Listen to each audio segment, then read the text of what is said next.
meio difícil hoje o sistema aqui. Vamos lá. Bom, gente, muito boa tarde a todos vocês, então.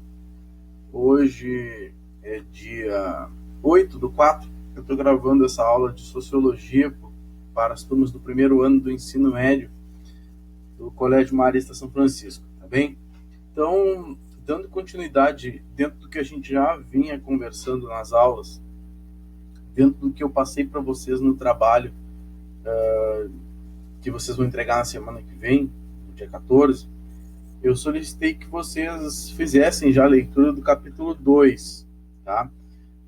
Esse ano, o capítulo 1 ficou meio assim, vocês vão lembrar, né, que o capítulo 1, eu falei para vocês, é um capítulo muito introdutório e que os assuntos do 1, eles se fecham muito com os assuntos do capítulo 2.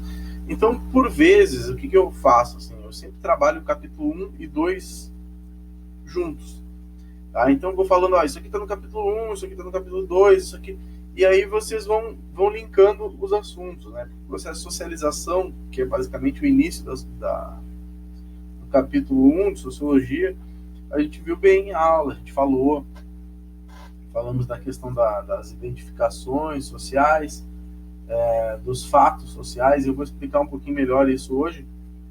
E aí a gente vai ver aqui, eu vou então falar um pouco, iniciar o 2, mas recapitulando, trazendo algumas questões que aparecem no 1 ali. Tá? Vou cuidar um pouco do tempo aqui também, para que a gente não se perca muito nas aulas e que a gente não faça uma aula também muito grande aqui, para não ficar maçante para todo mundo. Tá bem, gente? Então, a gente eu vou começar aqui falando sobre o processo de surgimento da sociologia. Tá bem? A sociologia, ela é uma ciência que surge dentro desse contexto que essa imagem está trazendo aí para vocês. Tá? Vocês estão vendo uma imagem aí de uma cidade industrial, provavelmente, né, da Inglaterra. Eu não tenho aqui muito bem os dados, até uma falha minha, deveria estar aqui, né, a referência bibliográfica dessa imagem, enfim. Mas vocês têm aí ela na página 1, 2, 3, na página 4, do capítulo ali do sumário, tem uma ilustração, tá? Que ela ali sim está com legenda, de 1872, crianças em Londres na era vitoriana, e mostra um pouquinho então, não só das crianças, mas das ruas da cidade inglesa, das casas, das habitações, um pouquinho do cotidiano do que era a Inglaterra do século XIX e XVIII. Quanto a isso, nós temos muitas coisas, assim, né? A gente tem muitos cenários que ilustram esse contexto, assim, da Revolução Industrial, da época de pleno desenvolvimento ali, que é onde vai surgir a sociologia. Então, tem algumas séries bacanas também, alguns filmes que utilizam esse cenário aí como pano de fundo. Uma série que eu gosto bastante, né, que é Peaky Blinders, que tem no Netflix, que é uma série que se passa justamente nesse período, dentro de uma cidade super importante para a Revolução Industrial, que é Birmingham, e essa série retrata bem essas características sociais, econômicas, né, de pobreza, miséria das pessoas, dos trabalhadores que viviam à margem ali já da sociedade. E tem uma série de outros, Sherlock Holmes é filmes, séries, enfim, que abordam, usam muito esse plano de fundo também da Revolução Industrial. E é dentro desse contexto aí, né, dessas duas imagens que vocês estão vendo, dessa imagem que vocês estão vendo na tela de vocês daqui, eu estou falando aqui, né, que vai surgir a sociologia como uma ciência, como uma resposta para tentar entender o que era isso que estava acontecendo. Então, primeiro, a gente precisa contextualizar. Tá? A sociologia ela surge ali, então, no século XIX, e ela tem, né, uma ideia básica que é o quê? É tentar compreender as mudanças que estavam sendo ocasionadas fruto do capitalismo. Porque até então, a gente tinha o quê? A gente tinha a história e a filosofia. E a filosofia não dava conta poder compreender essas mudanças no campo mais prático da coisa. Tá? Como assim? Porque a filosofia, ela acaba abordando aí a diferença. Sempre muitas pessoas perguntam, Luciano, qual é a diferença, né, a principal diferença entre sociologia e filosofia? A diferença está nos objetos de análise de cada uma delas, entendeu? Enquanto o objeto de análise de estudo da filosofia é a ideia, ou seja, né, a ideia num campo superior mesmo, pensamento, e a sociologia, ela se dá mais no plano terreno da coisa, ou seja, né, no campo mais baixo. Como assim? Por quê? Se é para vocês assim, olha pessoal, a gente precisa criar alguma coisa para mudar a condição das pessoas mais pobres, tá? Mas eu crio uma teoria, né, de distribuição econômica, de renda, mas bem igualitária, assim, que todo mundo vai ter uma renda básica, universal, que todo mundo vai ter moradia, que todo mundo vai ter as condições mínimas necessárias, e quem tiver desempregado vai ter uma renda. Que eu crio essa teoria. Enquanto essa teoria está no campo das ideias aqui, ela é uma filosofia, entendeu? Está estudando o meu pensamento. Mas agora, se vocês, meus alunos, né, e outras pessoas também, outros alunos, começam a ler essa minha teoria, começam a achar que ela tem sentido, e começam a fazer coisas, aplicar essa teoria na vida de vocês, na prática, por exemplo, algum governante, entendeu? O Eduardo Leite lá, por exemplo, leu a minha teoria e achou extremamente inovadora e resolve pegar a minha teoria e usar, implementar um programa político com a minha teoria. Aí, por exemplo, o governador lá do Maranhão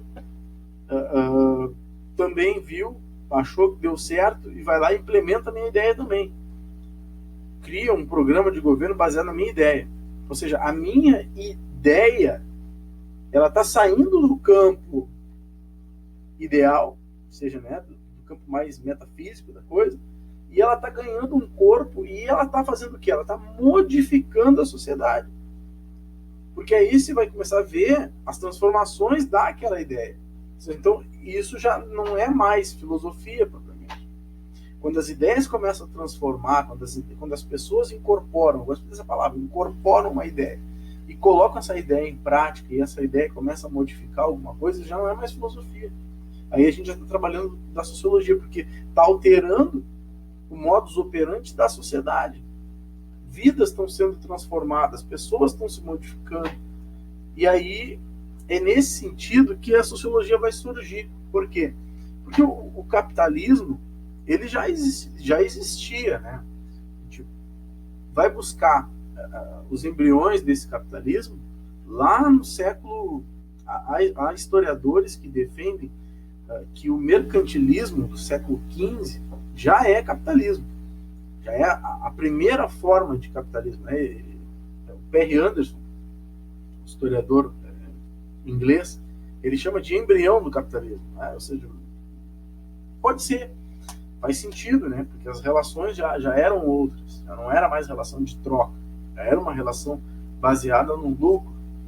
Mas, digamos, tá, que o capitalismo já venha, relações capitais da sociedade já estivessem existindo desde os anos 1700, do século XVI, tá? Ok. Vamos pensar o seguinte: o que vai consolidar o capitalismo como um sistema econômico dominante são duas coisas, né? Primeiro, as revoluções são duas revoluções, né? As revoluções burguesas, que são revoluções de caráter político, porque são as revoluções que definitivamente vão mudar o sistema político, que vai deixar de ser um sistema absolutista para ser, né, democracias ou democracias parlamentares, representativas, mas de certa forma um governo que passa a atender os interesses da burguesia. Por isso, revoluções burguesas, né? Independência dos Estados Unidos, a primeira revolução burguesa, a Revolução Inglesa. Depois, a independência dos Estados Unidos, depois a Revolução Francesa, depois uma segunda etapa, uma segunda rodada de revoluções, já no século XIX, com a independência da Alemanha, né, a independência, a unificação da Alemanha, a luta de unificação da Alemanha, da Itália, a segunda parte, né, da Revolução Francesa, a de 1848. Então, são essas revoluções, aí a gente encabeça essas revoluções todas, então traz isso para a América Latina. A luta de independência dos países, por exemplo, né, espanhóis, as antigas colônias espanholas, que aqui na América vão dar origem aos países que a gente conhece hoje, Peru, Bolívia, Paraguai, Chile, Uruguai, Argentina, esses países, Equador, Venezuela, Bolívia, todos esses países vão surgir justamente dessa luta de independência, do surgimento de uma burguesia. Aqui na América Latina, o processo é um pouco diferente da Europa, porque a elite latifundiária aqui, né,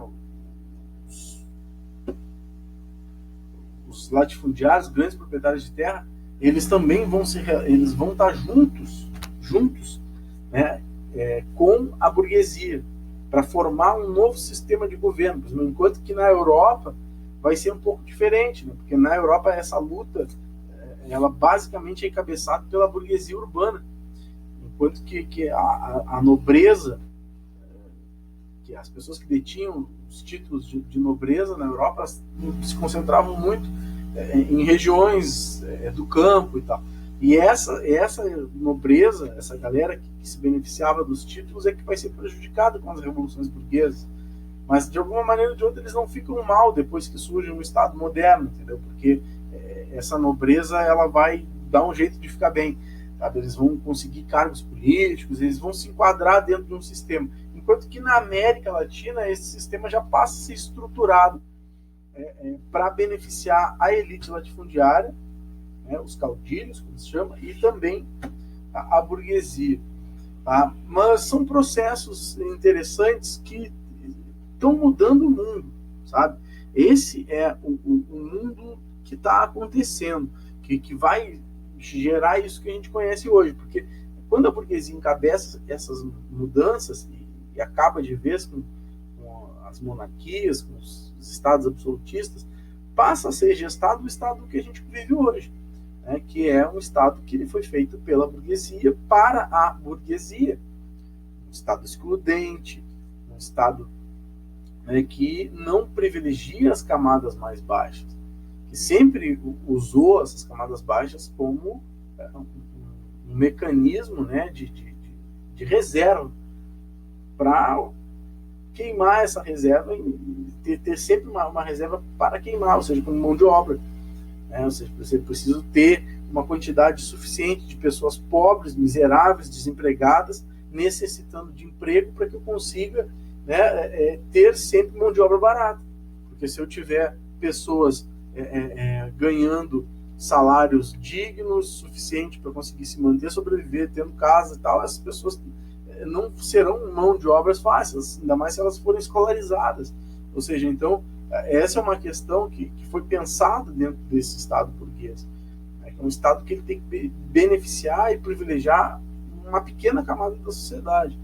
Então, ou seja, essas transformações todas que estão acontecendo dentro do século XVIII, XIX, vai gerar a principal mudança, que é o que aí na Europa, na Inglaterra? A Europa, quando a gente está falando desse período, óbvio que a gente está se referindo a uma cartilha que ela vai ser mais ou menos igual em todos os países.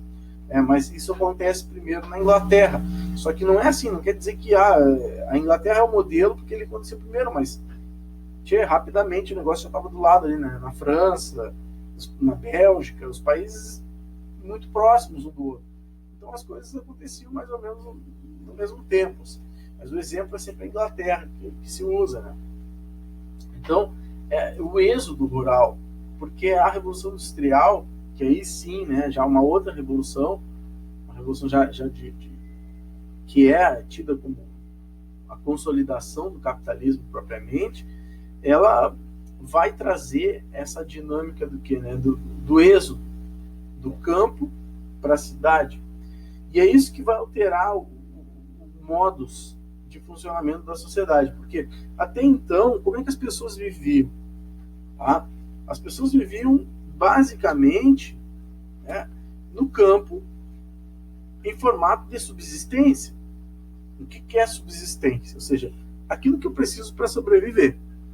Né? Então eu vou lá, planto, tá? Sou dono da minha terra. Quer dizer, sou dono não, eu não era dono. A terra que eu morava havia sido passada para mim, hereditariamente, uma herança feudal. Mas eu vivia naquela terra ali, e aquela terra eu herdei do meu pai, que é do meu avô, e assim sempre foi. Bom, o que acontecia? Eu plantava ali, e eu tirava o meu sustento daquela terra ali, entregava um pouco da produção pro senhor da terra, o cara que é do dono.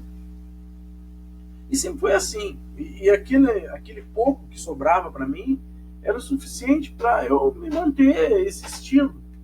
Era o suficiente para eu me manter, por exemplo, né, alimentado. Claro que as condições no campo eram péssimas, mas as pessoas tinham pelo menos uma casa e um alimento, por mais precário que fosse. Né? A gente olhar os camponeses da Europa, é difícil a situação também, não era nada fácil. Mas eles tinham ainda alguma coisa. Aí é que tá. Porque esse processo da revolução, ele não é uma coisa só. O que vai acontecer? Existiam umas coisas chamadas de terras comunais na Inglaterra. Principalmente isso na Inglaterra. O que eram as terras comunais? As terras comunais eram terras do Estado. Terras sabe, do rei, da rainha, que ela não usava, entendeu? E por não usar, aquilo era meio que livre, comum. O nome diz tudo, comum a todos. Todo mundo poderia usar aquelas terras ali. Seria como se a gente dissesse assim, a terra de ninguém, mas como a gente vive num estado que tem dono, que é o rei, então, ou seja, né, pertence ao rei, mas o rei deixa lá para todo mundo usar. Basicamente é isso. O que acontece? Essas terras comunais eram as terras que os pobres, os agricultores, né, eles costumavam caçar nessas terras aí. Em alguns lugares a caça não era permitida nas terras comunais. Não era permitida, mas fazia. E em outros costumavam tirar dali algum tipo de sustento, sabe? Coletar lenha, catar algumas coisas ali, enfim. Basicamente era isso, todo mundo poderia usar, entrar dentro delas, fazer uso delas. E aí o que acontece? A burguesia, depois, quando começa a engrenar o negócio da Revolução Industrial, eu vou usar um termo aqui que eu uso sempre, que é uma brincadeira, mas vocês vão entender. Quer dizer assim, a Revolução Industrial, basicamente na Inglaterra, ela começa na indústria têxtil. Indústria têxtil produz o quê? Tecido. Tecido vem do algodão e da lã. E na Inglaterra, principalmente da lã. A Inglaterra não era uma grande produtora de algodão. Por exemplo, quem produzia muito algodão, né, para a Europa era a região do Flanders, que fica na Bélgica. Então, dali é que vinha muito algodão. A Inglaterra era uma grande produtora da indústria têxtil, mas de lã. Tá? O algodão não era o principal. Os Estados Unidos, sim, tinha muito algodão, que importava para a Europa. Então, a Inglaterra, o que acontece? Bom, aí que vem a brincadeira que eu falo para vocês. Lã, né, vem da onde? A ovelha. E ovelha, para eu criar uma ovelha, eu preciso de espaço. Né? Eu crio uma ovelha, muitas ovelhas, por exemplo, num espaço pequeno. A ovelha precisa de campo. E o campo passa a ser agora um elemento essencial, necessário, porque é da onde vai vir o principal sustento, né? A lã. Então os caras precisam aí sim plantar ovelhas, né? Eles vão precisar de campo para plantar a ovelha, entre aspas, plantar a ovelha, né? Então, os caras vão começar a invadir as terras comunais, os burgueses, né? Eles começam a invadir as terras comunais e usar elas, cercar as terras comunais, porque nesse período, como é que funcionava a questão? Não era tão claro assim. A fiscalização não era clara em relação aos cercamentos e tamanhos de propriedades e tal. Então, obviamente que os caras, né, iam ampliando a marcação do território e começaram a usar as terras comunais para criar as ovelhinhas. E ao usar e até mesmo cercar, porque a gente usa um termo chamado de sistema de enclosures, ou seja, sistema de cercamento dos campos, os caras começam a tirar um espaço que era importante para os camponeses, né? E aí vai ficar mais difícil ainda. E o que vai acontecer? Outra coisa, os burgueses, os ricos, né, eles começam a comprar as terras dos camponeses também. Como os camponeses viviam na miséria, entendeu? Os caras chegavam a fazer oferta lá para eles e para eles vender a propriedade deles. E os caras chegavam e te ofereciam uma grana e aí tu pensava assim, pô, cara, é dinheiro, entendeu? É uma grana importante aí que eu vou pegar e vou me manter. E o cara pegava essa grana, vendia a propriedade dele, entregava a terra, quem tinha, né? Quem era dono da sua própria terra, vendia e ia para a cidade. Só que chegava na cidade com o dinheiro que ele tinha arrecadado vendendo a sua terra, o que vai acontecer? Vai chegar lá e vai ter uma grana para se manter por um pouco tempo. Porque lá nada era garantido. A vida na cidade já começava, né? As pessoas começavam a pensar, bom, a cidade é que tem emprego, a cidade é que está bombando. Existiam, né, frases que falavam, o ar da cidade liberta o homem e tal. Ou seja, todo mundo queria ir para a cidade, porque a cidade agora se apresentava como a grande possibilidade de mudança de vida. Porque você está passando a viver já um novo sistema econômico que tem por base a produção de bens, né, de consumo, bens materiais, e então, na cidade, tu tem a empresa que produz esses bens e tu pode, teoricamente, ter acesso a esses bens também. Ou seja, o sistema está mudando. E essa é uma nova mentalidade que as pessoas passam principalmente a querer fazer parte desse sistema. Porque, antes de tudo, o sistema capitalista é um sistema que permite a mobilidade de classes sociais. Ele permite que o cara lá que saísse, por exemplo, do campo, o camponês, pudesse vir a se transformar num empresário. Que a gente sabe que é muito difícil, mas não é impossível. Né? O capitalismo está cheio de exemplos de pessoas que ascenderam e descenderam socialmente. Quer dizer, essa promessa, essa possibilidade de mudar de status social, era uma coisa que também era muito atrativa para os camponeses. Você estava cheio de exemplos de pessoas que saíram do campo e tinham se dado bem na cidade. Então quer dizer que, ao chegar na cidade, as cidades vão ser invadidas por milhões de pessoas. Essas pessoas vão se reproduzir, as famílias vão crescer, e tu vai ter muita mão de obra para explorar. Tá? E todo esse contexto que eu falei para vocês, êxodo rural, mudança de sistema econômico, mudança de sistema político, vai gerar a vida nas cidades, por exemplo, que é diferente do campo, sabe? Poluição, doenças. Isso vai gerar um grande ponto de interrogação nas pessoas, sabe? O que é isso? Para onde a gente vai? Como vai ser o futuro? E aí que vai surgir, então, a sociologia como uma ciência que vai tentar compreender essa realidade, explicar e possibilitar e planejar um futuro. Né?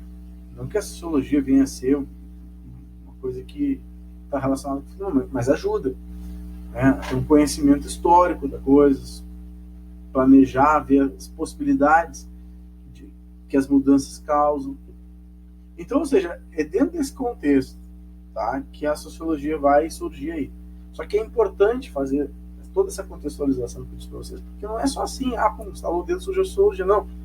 há uma série de coisas que vem acontecendo há muito tempo, até que vai chegar o surgimento da sociologia. Então, isso que está explicado. Tá? A sociologia está relacionada com essa questão da ciência, propriamente, né? Do cientificismo. O primeiro cara, deixa eu achar aqui o slide, o primeiro cara que vai trazer a contribuição mais científica, eu acho que nem está nesses slides, acho que eu tirei ele, é o Auguste Comte. Não tá, tá aqui, ó, Auguste Comte, este carinha aqui, tá? O Auguste Comte, ele foi o criador, ele viveu ali, ó, entre os anos, justamente como eu estou falando, 1798 a 1857, né? Praticamente ele viveu todo o século XIX. Então ele viu todas essas mudanças acontecerem. E ele era um cientista, ele é o cara que funda a corrente filosófica chamada de positivismo. Uma corrente filosófica que tinha muita ligação com a ciência. Eles acreditavam que a ciência era o estágio final de evolução da sociedade, né, das sociedades humanas. E que a ciência, à medida que a ciência havia tomado a ponta para explicar tudo seria possível ser explicado pela ciência, não haveria mais mistério no mundo. Né? Então, a ciência era o fim da coisa. E ele vai trazer uma série de contribuições para isso, dentro dessa teoria que a gente chama de positivismo.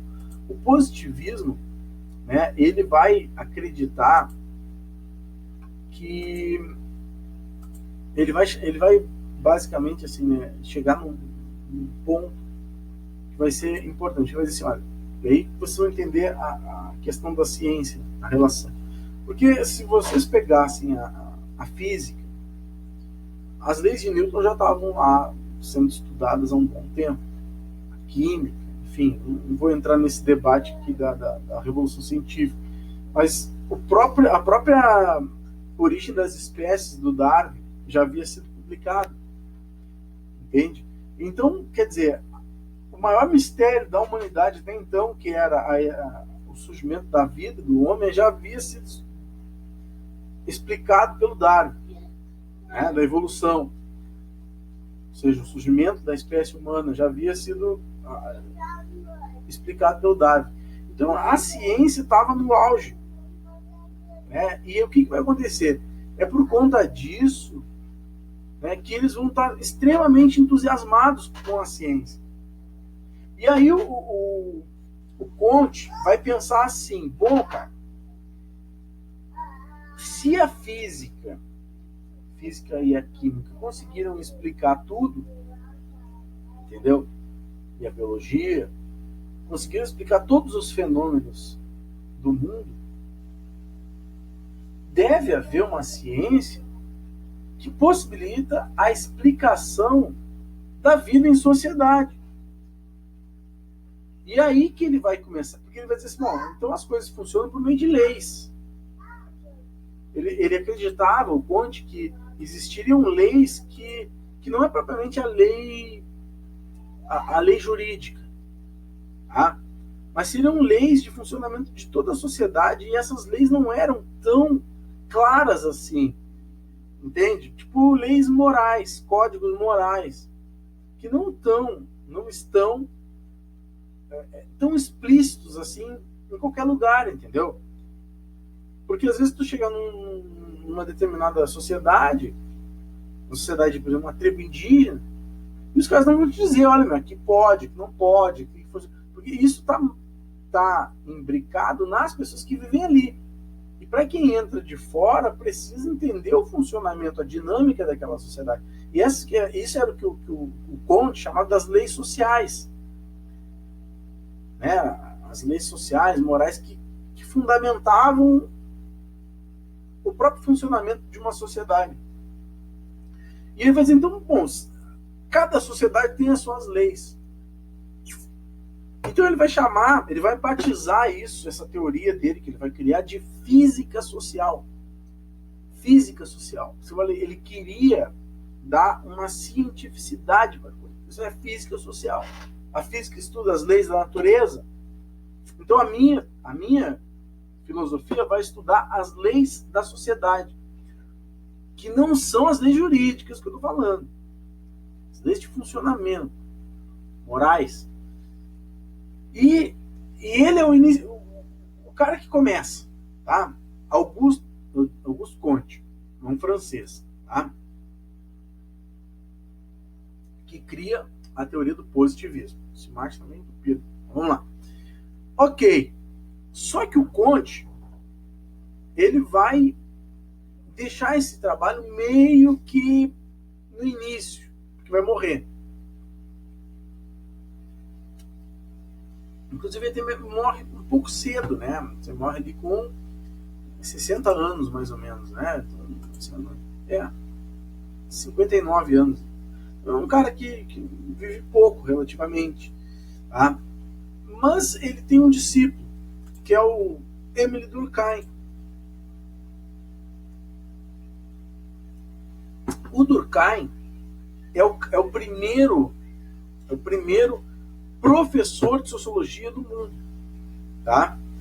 O Durkheim, sim, ele é que troca o termo de física social para sociologia e cria uma disciplina num curso na faculdade de Paris 4, em Sorbonne, de sociologia. Né? Então ele vai ser considerado o pai da sociologia. E lembra lá das leis sociais do Comte, o Durkheim vai mudar o nome. Ele não vai chamar de leis sociais, ele vai chamar de fato social. Anota quem está vendo isso aí, porque fato social é a palavra-chave para entender o pensamento do Durkheim. Fato social. Tá? Que já aparece para nós aqui. Deixa eu diminuir. Ó. Então, o conceito de fato social está dado aqui. Ó. É fato social toda maneira de agir, fixa ou não, suscetível de exercer sobre o indivíduo uma coerção exterior. Gente, coerção, isso é uma palavra nova, talvez, para vocês. É diferente de coesão. Coerção é uma força sobre a gente. Ou seja, não necessariamente eu consigo ver essa força, mas ela existe sobre nós. É uma força moral sobre a gente, sabe? É uma coerção. Eu não faço porque é proibido, porque eu talvez tenha medo de sofrer a consequência daquele ato ali. Então, volto de novo. Um fato social, maneira fixa ou não de agir, suscetível de exercer sobre o indivíduo uma coerção exterior, uma força exterior, tá? dada, né? Apresentando uma existência própria, independente das manifestações individuais que possa ter. Então, né, o Durkheim vai dizer que o fato social é tudo aquilo que acontece, ou seja, em toda forma de comportamento de um indivíduo, tá? que está relacionado a essa força existente, que de alguma maneira nos formata para agir de acordo com os padrões daquela determinada sociedade que a gente está. Entenderam? Então, essa é a questão, tá? Que o Comte não havia deixado tão claro quando ele chamava de física social, de leis sociais. Mas o Durkheim é um cara que começa a cientificizar melhor esse negócio, começa a aprimorar, né, como bom discípulo que ele foi do Comte. Tá? Para o Durkheim, os fatos sociais eles tinham três características. Eles, né, externos, coercitivos e gerais à sociedade. Ou seja, então, os fatos vêm sempre de fora do indivíduo. Nunca partem do indivíduo. Eles vêm sempre de fora. Né? E ele é imposto. Ou seja, exterior, vem de fora. É imposto, ou seja, vem de fora e pressiona o indivíduo a agir de determinada maneira. E normalmente geral a todas as pessoas daquele grupo social. A gente pode ver, por exemplo, tribos indígenas. Se a gente pegar tribos, porque a nossa sociedade é muito parecida hoje, né? A gente não vê tanta diferença no nosso modo de agir, e talvez a gente nem esteja acostumado a olhar para o nosso comportamento em sociedade. A gente vive meio no efeito matilha. Todo mundo faz e age a mesma coisa. E aí entra uma discussão lá do trabalho, aquele que eu lembro para vocês, né? Da crítica à globalização, por exemplo, que o filósofo lá, o Bill Churran, fala, diz que está tudo igual. Né? Ou seja, a gente está cada vez mais vivendo muito parecido. Então, quer dizer, quando a gente olha para sociedades diferentes da gente, eu preciso usar, para citar um exemplo, olhar uma sociedade diferente, talvez eu tenha que usar a sociedade indígena, uma tribo africana, porque se eu usar, por exemplo, a sociedade americana é muito parecido, se usar uma europeia é muito parecido. Né? Os costumes, as tradições estão cada vez mais uniformizados, o modo de agir. A globalização tem esse efeito, né, de deixar tudo muito igual. Mas, por exemplo, para as tribos indígenas, a gente consegue ver bem, porque cada tribo tem um tipo de comportamento bem específico. E às vezes o que vale dentro de uma tribo não vale na outra tribo. Tá? Então os fatos sociais, talvez a gente possa perceber muito bem nisso, né? Usando esses exemplos das sociedades assim, um pouco mais distintas e ainda não globais como as nossas. Tá? Então a questão da moral, da importância da moral. Tá? Ou seja, a moral como um conjunto de regras de uma sociedade. Tá? Você não está falando de certo e de errado, tá? Mas falando de moral, sim, no conjunto das regras. Tá? Moral com um sentido mais geral da coisa. Não se eu estou agindo moralmente. Não. No sentido dessas regras que possibilitam, né, o indivíduo agir dentro dela. E aí eu sempre uso alguns exemplos, né, para ilustrar isso quando a gente está em aula, até em formato de brincadeira, para descontrair um pouco a aula, ali, como eu falei, de plantar ovelha e tal. Né? Mas o sentido é da gente pensar que a sociedade ela permite algumas coisas. Né? Ou seja, o exemplo lá do gaúcho que vai para a Índia e vê uma vaca andando na rua e pega a vaca e mata a vaca. Né? E faz um churrasco, fogo de chão. Chama os amigos lá da excursão dele para participar do churrasco. Sendo que a vaca, né, é sagrada na Índia. Por isso que as vacas não tranquilas. Tem até um ditado aqui popular no Rio Grande do Sul que é mais tranquilo que vaca na Índia. Né? Porque a vaca é sagrada. Só que para nós aqui, a vaca tem um valor cultural, culinário, né, que é um prato principal, talvez, exemplo da tradição e tal. Ou seja, então, quando a gente pega esses elementos e coloca assim, dá conflito. Por quê? Porque há uma moral que ela não é universal, né? E aí entra daquilo que eu estava falando para vocês, o que pode numa sociedade não pode na outra. Então, ele vai dizer, né, que ser livre não é fazer o que se queira, né? É ser senhor de si, saber agir pela razão, praticando o dever.